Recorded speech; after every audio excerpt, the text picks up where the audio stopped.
there, and welcome back to some more Grand Theft Auto Vice City. Today we'll continue on Let's Play. This is episode 17.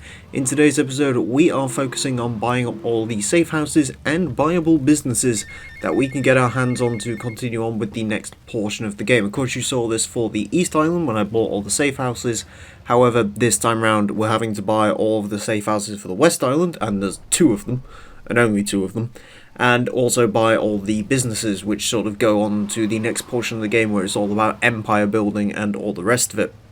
However, we are in need of some money. We only have $158,000, which is quite a bit of money. However, to buy all of the businesses, we are going to need $400,000, and to buy all the safe houses on the West Island, we're going to need $15,000. So we're going to buy the safe houses on the West Island. However, we wouldn't have enough money for the businesses. Normally, when it comes to this, what we would do is we would buy one business at a time, rank them all up, make sure we make as much money as possible from them, and then move on that way. However, the way I'm going to do it is bulk buy everything at the start, which means I need $400,000, and that's why you join me on the Cone Crazy side mission. What this is, for those of you who didn't watch the vehicle missions video, essentially the way this works is each time you do this mission, what happens is each checkpoint is worth 12 seconds. Each subsequent time you do this event, the checkpoint reduces by 1 second to a minimum of 6 seconds per checkpoint. However, that's not the key thing here. The key thing is, this side mission is broken because it will double the amount you get every single time you complete it. So first time round you saw we got $400, this time round we got $800, and in case you are wondering, this is infinitely exploitable, as you're about to see here. This is essentially how to make a hell of a lot of money in this game. I'm only going to do it up to $400,000. However, if you were to, say, take the advice of doing this side mission and was to do it a lot, you could realistically, I think the absolute fastest possible time that you could actually get on this is up to $838 million for a single session.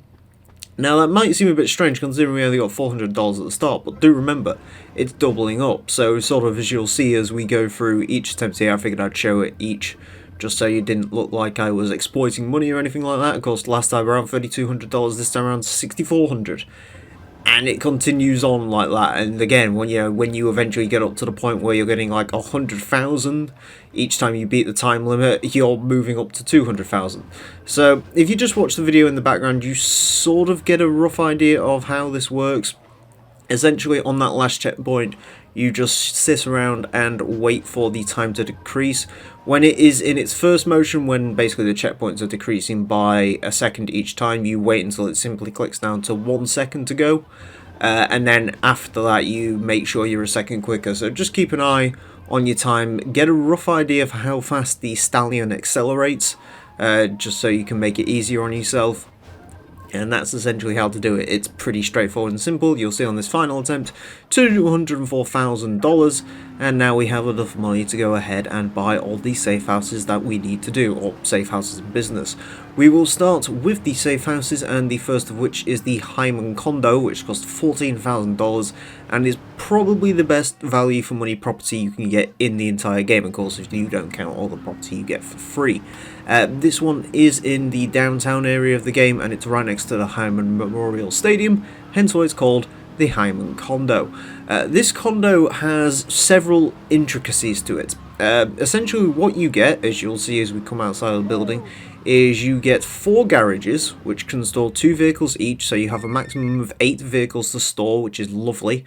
You get a helipad, which you can see right up there, which does spawn a Maverick helicopter, and also this safe house, interestingly enough, will spawn all of the hidden packages if you go up to the roof. So if you go up to this little walkway here, go up onto the roof, and as you can see with the hidden packages, we've got everything spawns up here.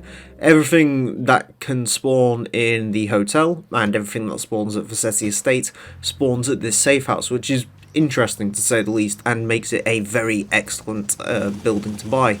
Not so excellent, but thankfully very cheap, is the next safe house, and the final safe house that we have to buy in this game on the West Island. Once again located downtown, it is the School Mall Shack, which costs $1,000. for your $1,000 you get a save point on top of this building here. It's not the best looking place in the world, but it is a place. There's an Uzi pickup underneath the stairs to that one. It's useful for a few missions that are set downtown, I guess. One mission strand in particular is quite close to that save point, which we might end up using, but I wouldn't recommend it overall.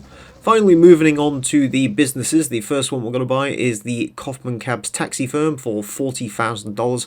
Some of these, when you buy them, do have cutscenes to go along with them. I will show the cutscenes later on when they're more relevant in the LP. So don't worry if you don't see the cutscenes, I'll show those later on. Next up, we have the Printworks, once again in Little Havana, for $70,000. Quite a pivotal business in the game, that one. That one we'll get onto a fair bit later.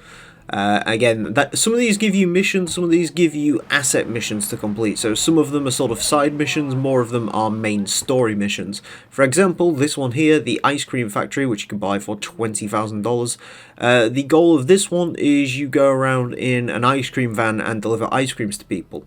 Well, there's something with the Printworks, it gives you actual mainline story missions. Either way, when you complete either of those, or whatever the business requires, you get a amount of money that the business will start generating over time. I think it works weekly in-game, although sometimes it works daily, depending on the business. And it's basically a set amount of money that you can constantly collect from the business. You'll see a little bit more about that when we get into, completing these assets and completing these mission strands, but for now that's essentially the easiest way to explain it.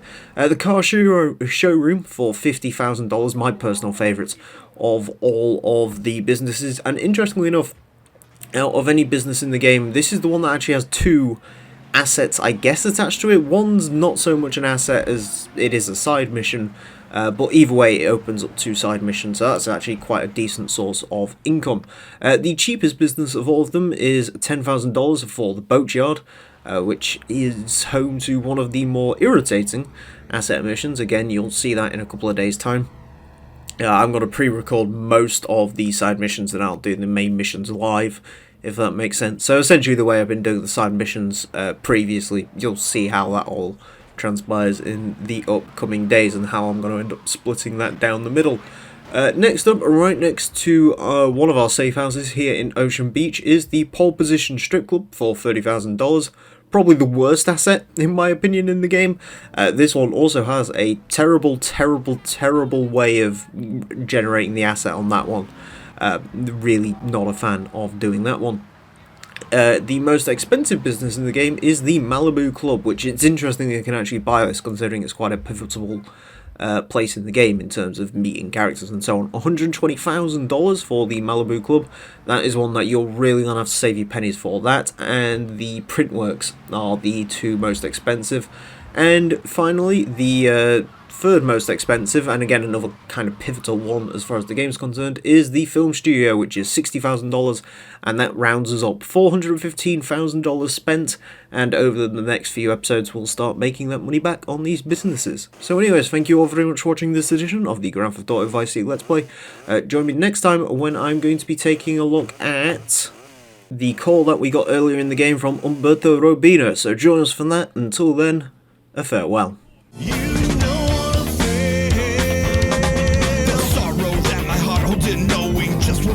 Dreams are going. I'll only you pay. Got up in a wall that you are not part of. Eyes on the slit of your face.